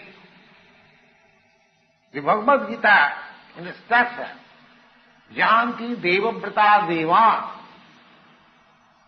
These moon planets or sun planets or the planets above these Bhuloka, they are called Sarvaloka. Sargaloka, Bhuloka, Bhuvarloka, Sargaloka. They are different status of planets. So, Devaloka, they are known just like that. The Bhagavad Gita gives a very simple formula that you can go to the higher planets, Devaloka, Janti deva brata deva. Janti deva brata deva. Deva brata, if we practice the process of worshipping the particular demigod, then we can go to that particular planet also. We can go to the sun planet, we can go to the moon planet, we can go to the heavenly planet.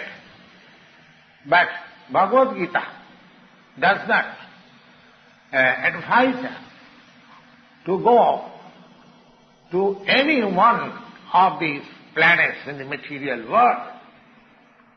Because even we go to the Brahmaloka, the highest planet, which is calculated by the modern scientist, that we can reach the highest planet by traveling with Sputniks for 40,000 of years. Now, it is not possible to live 40,000 of years and reach the highest planet of this material universe. But if one devotes his life in the worshipment of the particular demigod, he can approach the particular planet as it is stated in the Bhagavad Gita. Janti deva brata deva. Pitrin janti pitri brataha. Similarly, there is pitri lok. Similarly, one who likes to approach the supreme planet.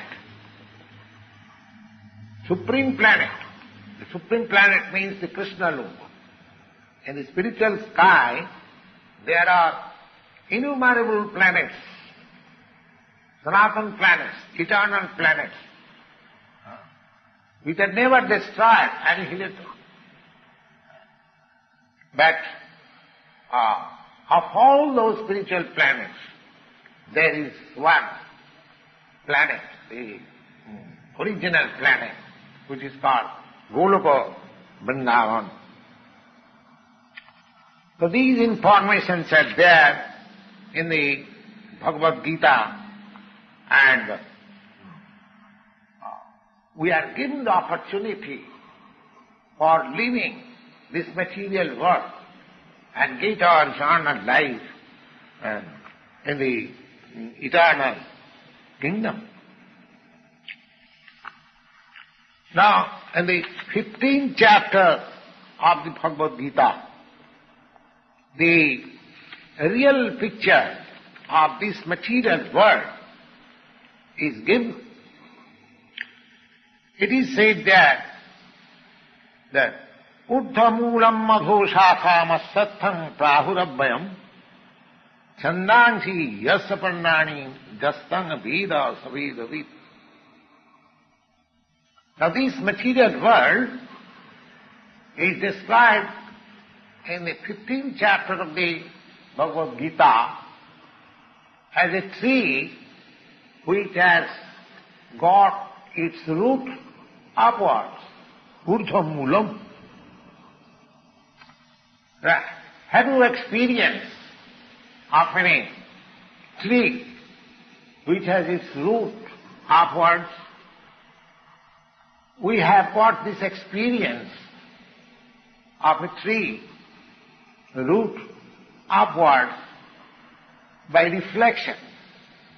If we stand on the bank of a river or any reservoir of water, we can see that the tree on the bank of the reservoir of water is reflected in the water as trunk downwards and the root upwards.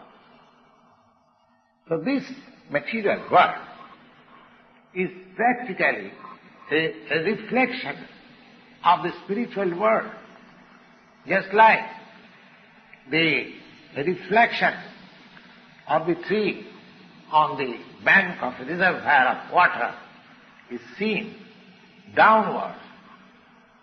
Similarly, this material world, it is called shadow. As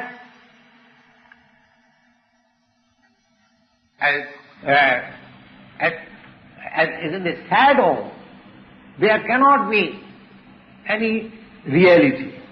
But at the same time, from the shadow, we can understand that there is reality. The example of shadow and the shadow of water in the desert suggests that in the desert there is no water, but there is water.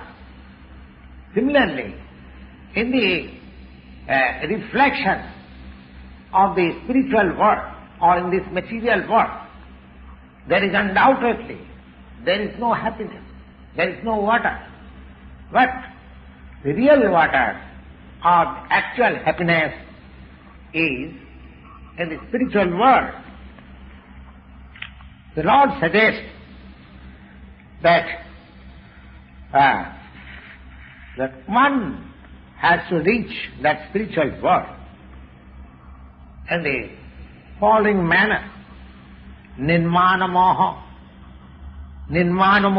jita sangadosha adhyatma nitya vinivitta kamaha dandai vimuktya sukha sangai gacchantya mudha padamabhayam tat. That padamabhayam, that eternal kingdom, can be reached by one who is nirmana moha. Nirmana moha. Nirmana means we are after designations. Artificially we want some designation. Somebody wants to become son. Somebody wants to become Lord. Somebody wants to become the president, or somebody wants to become a rich man, somebody wants to become something else, king, all these designations, so long we'll have attachment for all these designations, because after all, these designations belong to the body, and we are not this body. This is the first conception of spiritual realization. So, one has no attraction for designation and jita sanga dosha. Sanga dosha. Now we are associated with the three modes of material qualities, and if we become detached by devotional service of the Lord, so long we are not attracted by devotional service of the Lord, we cannot be detached from the three modes of material nature.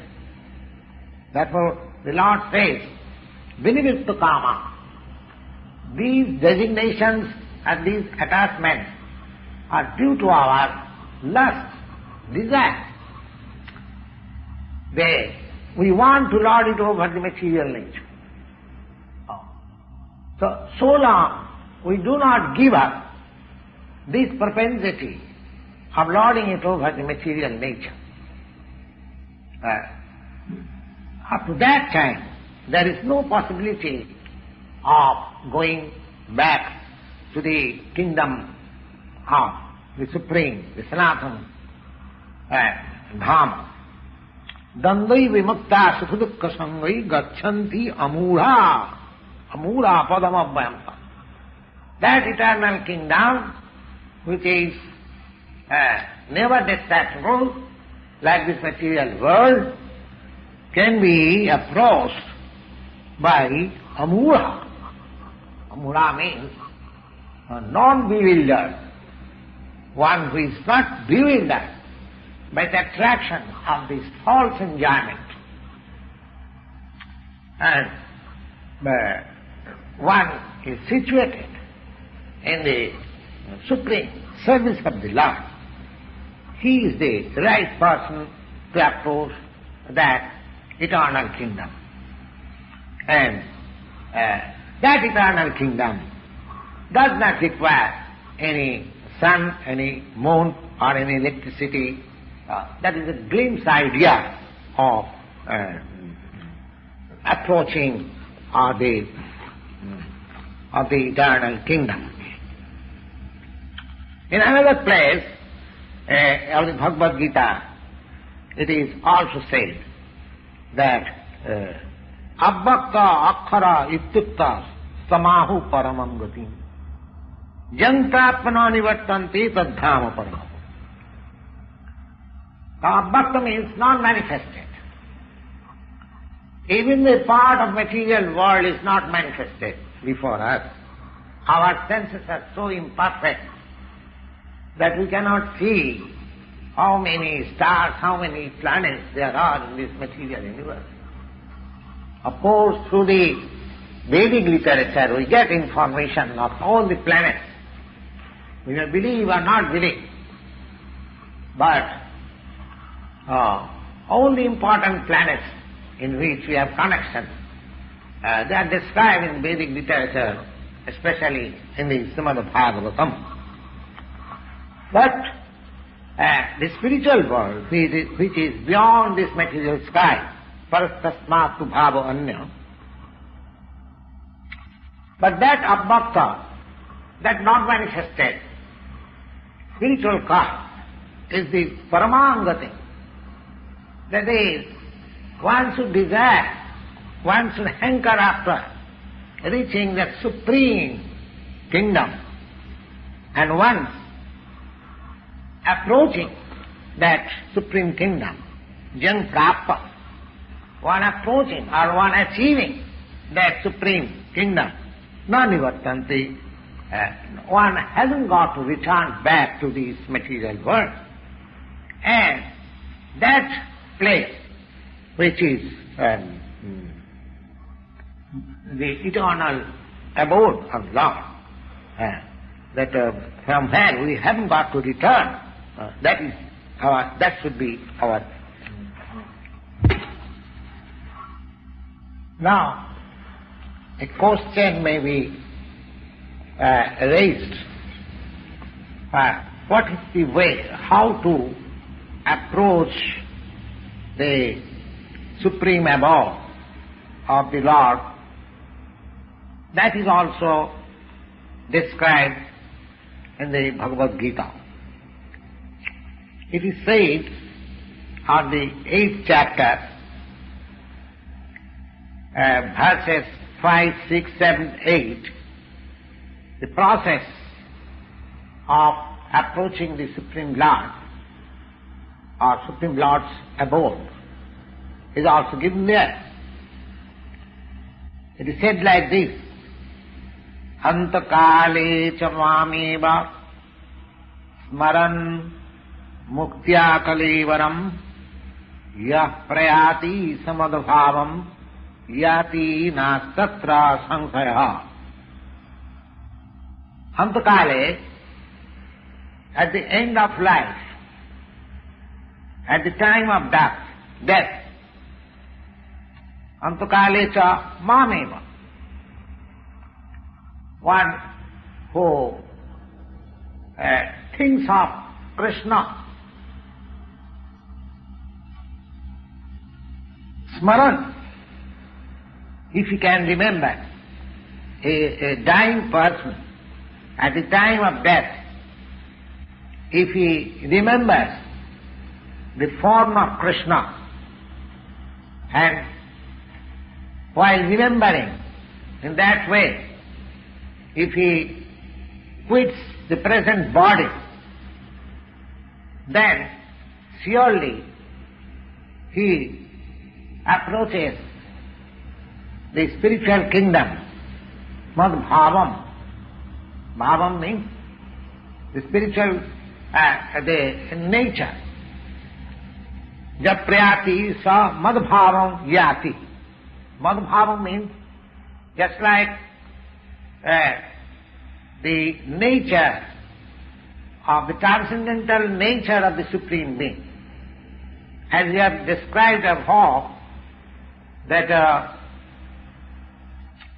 the Supreme Lord is Sachidananda Vigraha.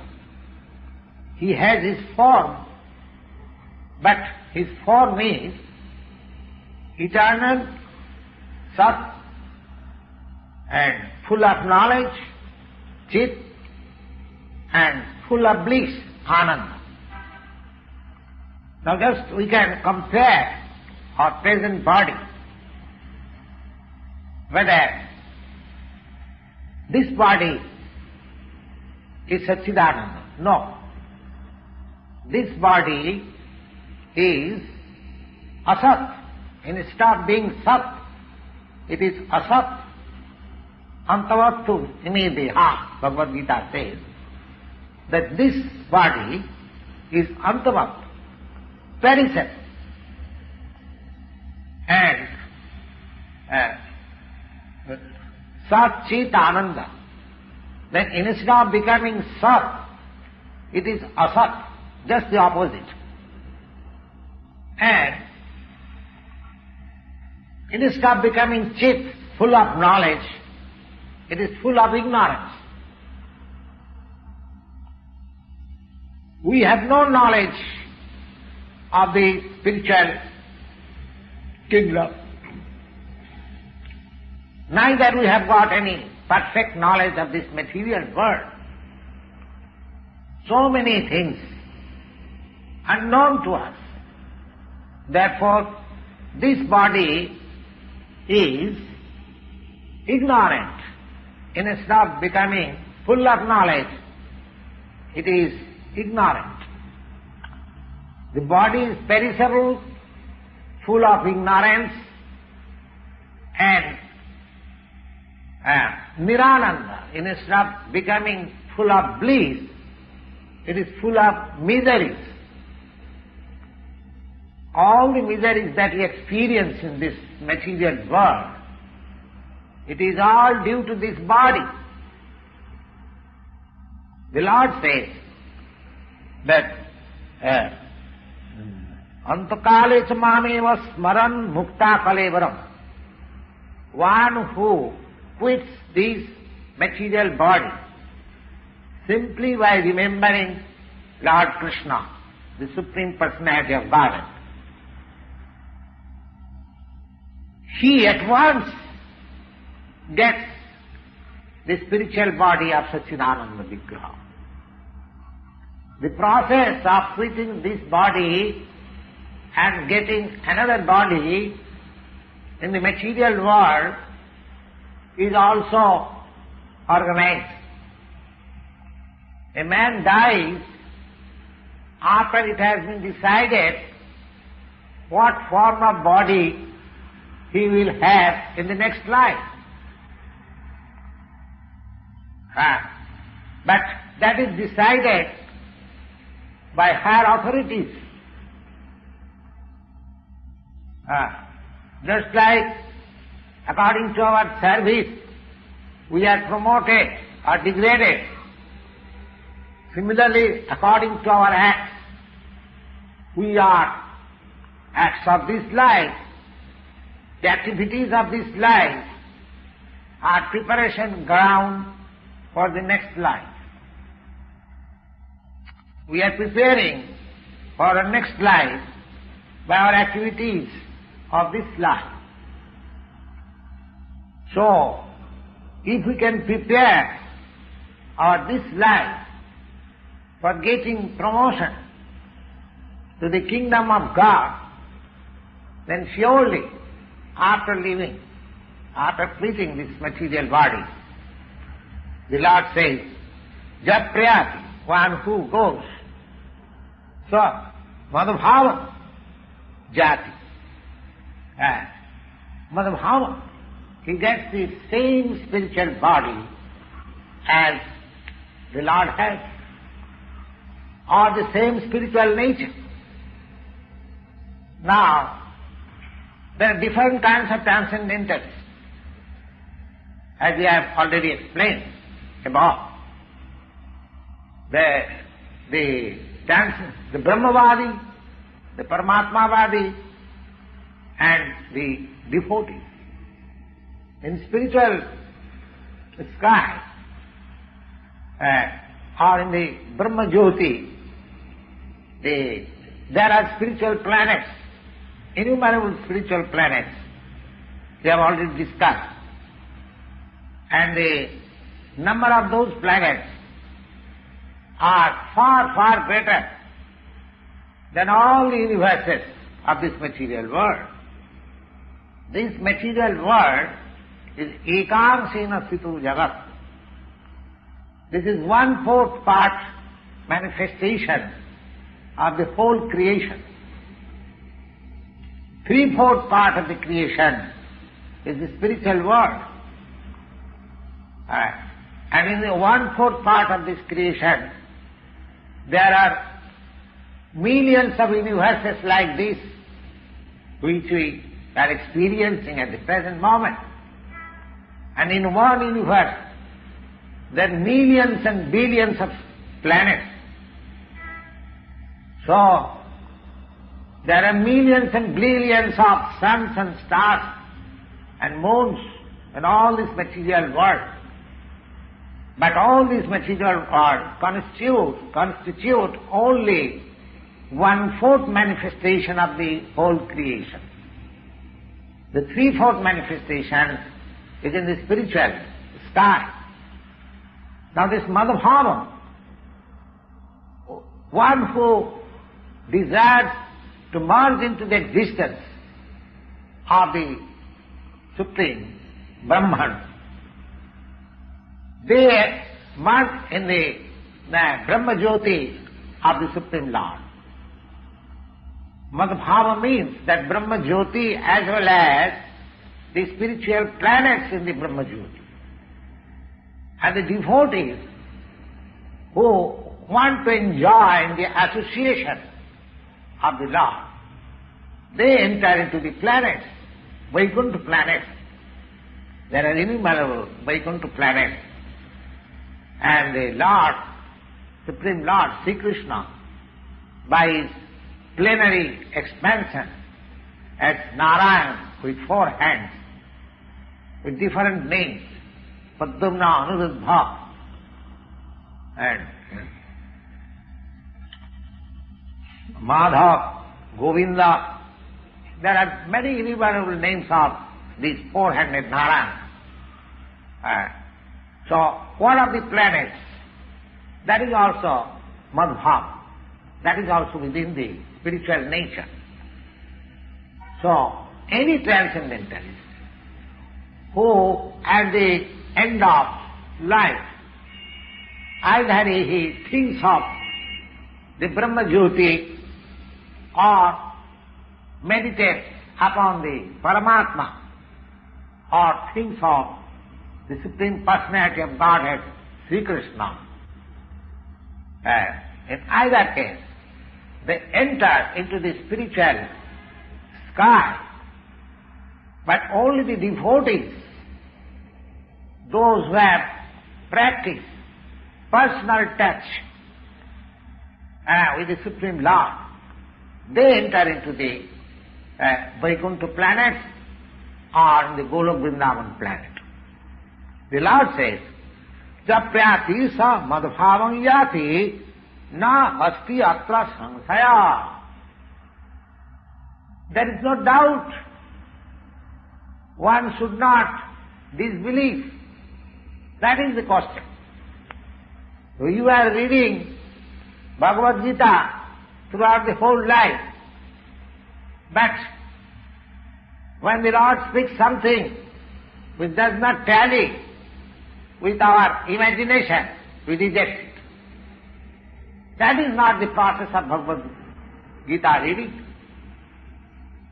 Just like Arjuna said, the Sarvavetam Vitam Manne, I believe in everything, whatever he has said. Similarly here, hearing, the Lord says that at the time of death, whoever thinks of him, either as Brahma or Paramatma or the personality of God, certainly he enters into the spiritual sky, and there is no doubt about it.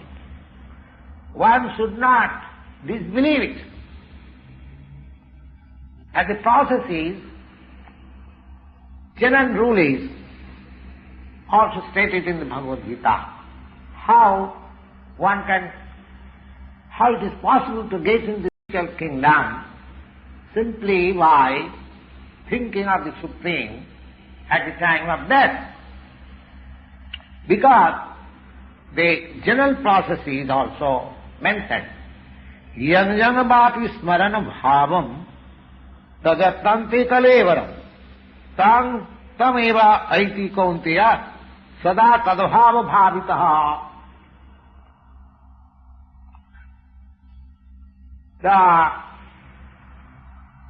There are different bhavas. Now, this material nature is also one of the bhavas, as we have already explained, that this material nature is also the display of one of the energies of the Supreme Lord. And in the Vishnu Puran, the total energies of the Supreme Lord has been summarized. Vishnu Shakti Parapokta Kitrogyakhya Tatha Para Avidya Karma Sangha Anya Titya Satirishchati. All the energies, potencies of the Parasa Shakti Vividayutyate, the Supreme Lord has diverse energies, innumerable energies, which he cannot conceive. But great learned sages, liberated souls, they are studied and they have summarized the whole energies into three parts, into three headings. The first is all the energies are Vishnu Shakti. All the energies, the different potencies of the Lord Vishnu. Now, that energy is para, transcendental. And Kshetrajñaka tatha para.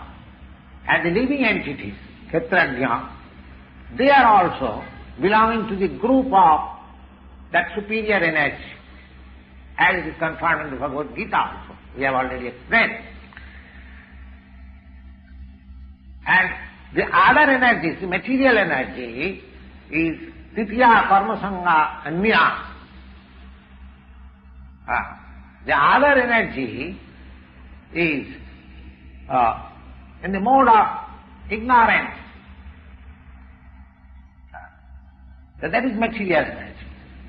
So material energy is also Bhagavad Bhat. So at the time of death, either we can remain in the material energy or this material world, or we can transfer into the spiritual world. That is the criteria. So the Bhagavad Gita says, Jang jang vāpi smarana bhavam tajattanti kalivaram tam tameva aiti kaunteya sada tadabhava bhav. Now, as you are accustomed to think either of this material energy or of the spiritual energy, now, how to transfer the thinking of the material energy, how it can be transferred into thinking of the spiritual energy. So, for thinking in the spiritual energy, the Vedic literatures are there. Just like thinking in the material energy, there are so many literatures, newspapers, magazines, novels, fictions, and so many things, full of literature. So our thinking are absorbed in these literatures. Similarly, if we want to transfer our thinking in the spiritual atmosphere, then we have to transfer our reading capacity to the Vedic literature. The learned sages, therefore, made so many Vedic literatures, the Puranas. The Puranas are not stories, they are historical records. In the Chaitanya Charitamrita, there is a verse which reads as follows: Anadi Bohimukh Jeev Krishna Bhuli Gela Ataev Krishna Ved Purana Korila. That is, forgetful living entities, conditioned souls, they have forgotten the relationship with the Supreme Lord, and they are engrossed in thinking of the material activities. And just to transfer their thinking power to the spiritual capacity, the Krishna Dvaipayana Vyasa, he has made so many Vedic literatures. Vedic literatures means first he divided the Vedas into four, then he explained them by the Puranas, then for the incapable person, just like Sri Shudra Vaishya, he made the Mahabharata, and in the Mahabharata he introduced this Bhagavad Gita. Then again he summarized the whole Vedic literature in the Vedanta Sutra, and the Vedanta Sutra for future guidance he made a natural commentation by himself, which is called Srimad Bhagavatam. Srimad Bhagavatam is called Bhasayam Brahma Sutranam. It is the natural commentation of Vedanta Sutra. So all these literatures, if we transfer our thought, tadabhava bhavita, sada tadabhava bhavita, one who is engaged always, just like